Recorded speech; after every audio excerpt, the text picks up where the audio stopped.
الحمدللہ رب العالمین والصلاة والسلام علی سید الانبیاء والمرسلین اما بعد فاعوذ باللہ من الشیطان الرجیم بسم اللہ الرحمن الرحیم۔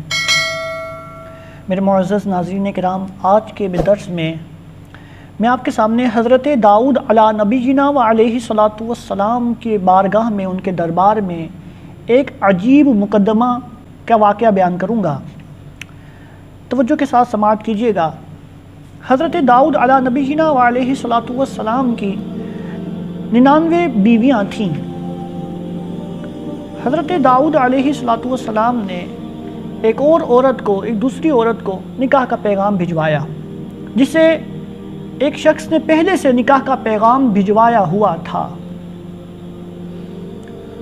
تو حضرت داؤد علیہ السلام نے جب نکاح کا پیغام بھجوایا تو بھلا اس عورت کے جو اولیاء تھے ان کو حضرت داؤد علیہ السلام کے علاوہ دوسری طرف کیسے وہ متوجہ کر سکتے تھے؟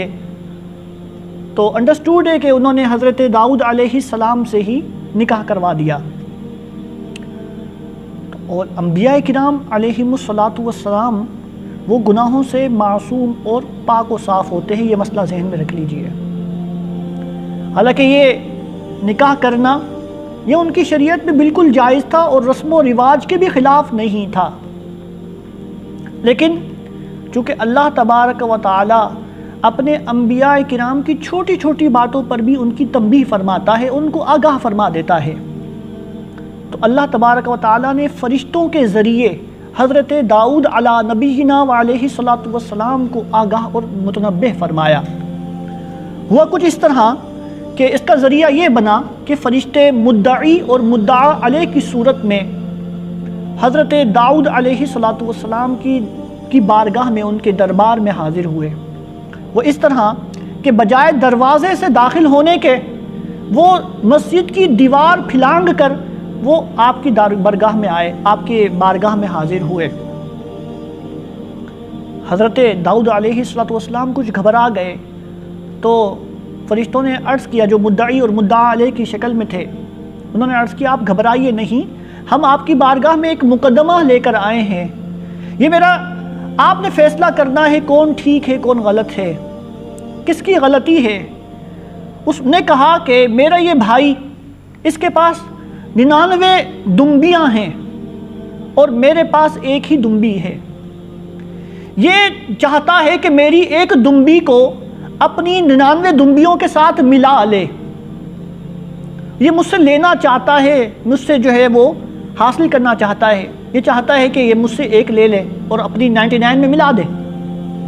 تو حضرت داؤد علی نبینا و علیہ الصلاۃ والسلام نے ارشاد فرمایا کہ اس میں کوئی شک نہیں کہ اکثر ساجھے والے ایک دوسرے پر زیادتی کرتے رہتے ہیں، بجز ان لوگوں کے جو صاحب ایمان اور نیک ہوں۔ یہ تو غلط ہے کہ اس کی دمبی جو ہے وہ ایک اس کے پاس دمبی ہے اور یہ اپنی 99 دمبیوں میں اس کے ساتھ ملانا چاہتا ہے۔ تو جب نے یہ فیصلہ سنایا، یہ فیصلہ کیا، تو حضرت داؤد علی نبینا و علیہ الصلاۃ والسلام کا ماتھا ٹھنڈا۔ فوراً آپ سمجھ گئے کہ اللہ کی طرف سے یہ مجھے تنبیہ کی گئی، آگاہ کیا گیا ہے۔ تو حضرت داؤد علی نبینا و علیہ الصلاۃ والسلام فوراً سجدے میں گر گئے اور اللہ کی بارگاہ میں اپنی عفو و تقصیر کی معافی مانگنے لگے۔ محترم ناظرین و سامعین، ذرا غور کیجئے گا، انبیاء کرام گناہوں سے معصوم ہیں۔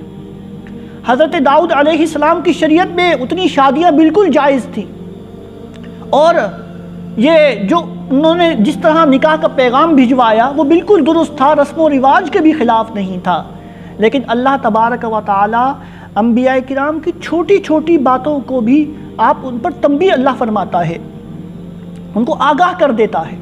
کیوں کہ حسنات الابراری سیئات المقربین، کہ نیک لوگوں کی جو نیکیاں ہیں، نیک لوگوں کی جو نیکیاں ہیں مقربین کے لیے خطا کا درجہ رکھتی ہیں۔